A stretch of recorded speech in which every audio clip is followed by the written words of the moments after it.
Okay. Thanks for the opportunity to present our work on the social valuation of ecosystem services on a case study in Scotland, the Pentland Hills. My name is Katja Schmidt from the University of Potsdam. So we set out in December 2013 and had a first scoping workshop with stakeholders where we discussed recent developments and issues in the case study area. The case study area nice.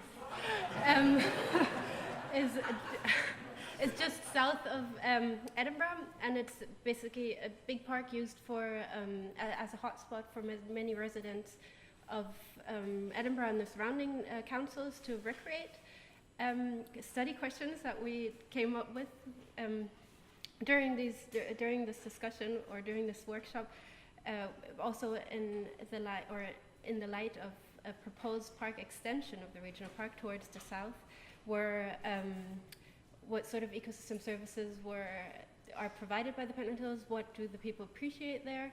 What sort of where are hotspots of recreation, and what sort of land management do they prefer for the future? Clearly.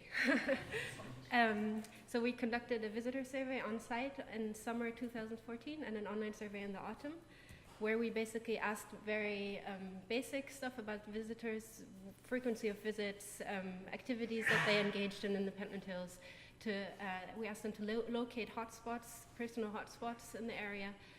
We asked them to rate a list of ecosystem services, that one, on a scale from 1 to 5, and we asked them to allocate 100 points in total across these 9 services. And then we asked them to sort of indicate what future land management they would prefer in the landscapes in the future. For this last part, we had designed this virtual landscape where respondents were able to sort of adjust the scales towards their personal preferences. They could adjust sheep farming, forest, and so on. And in the end, they were asked how much inspiration or how much they would thought this preferred landscape that they chose for themselves would be able to inspire them as well. So this is sort of a trade-off algorithm because it limits choices. Respondents weren't able to put the scale on a 5 for sheep farming and at the same time put the highest level of forest because they were just sort of exclusive uses.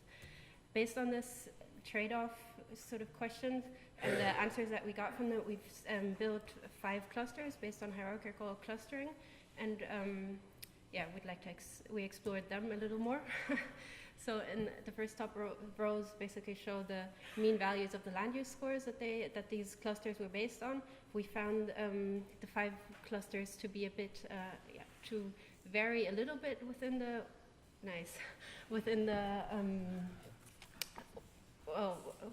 range of the land use that they chose. We named them accordingly. Cluster 1 we named environmentalists. That's because they chose a high value for forest and birds and not so high, didn't have high preferences for wind farming or sheep farming or even recreation and inspiration. They're in contrast to cluster 3, which we called nature lovers, because they also put a lot, they valued forests and birds highly, but they also put more emphasis on recreation and also apparently gained more inspiration from that. Cluster 2 we called rational multifunctionalists because they're quite accepting moderate sort of values of all land uses, as opposed to cluster 4, which we called inspired multifunctionalists because they allow for a higher degree in recreation and also seem to be more inspired by that sort of multifunctional landscape. Cluster 5 we called active recreation seekers, quite obvious, had a very high score in recreational uses and lower score in all the other land uses that we proposed.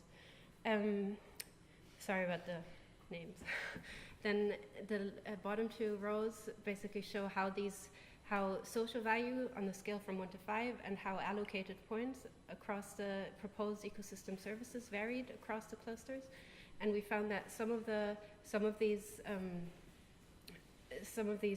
values or rates actually supported our clustering. For example, in cluster 5, the active recreation seekers, they're the only cluster that actually differentiates between experiencing nature and physically using nature, with physically using nature being very important to them, seeing that they're active recreation seekers.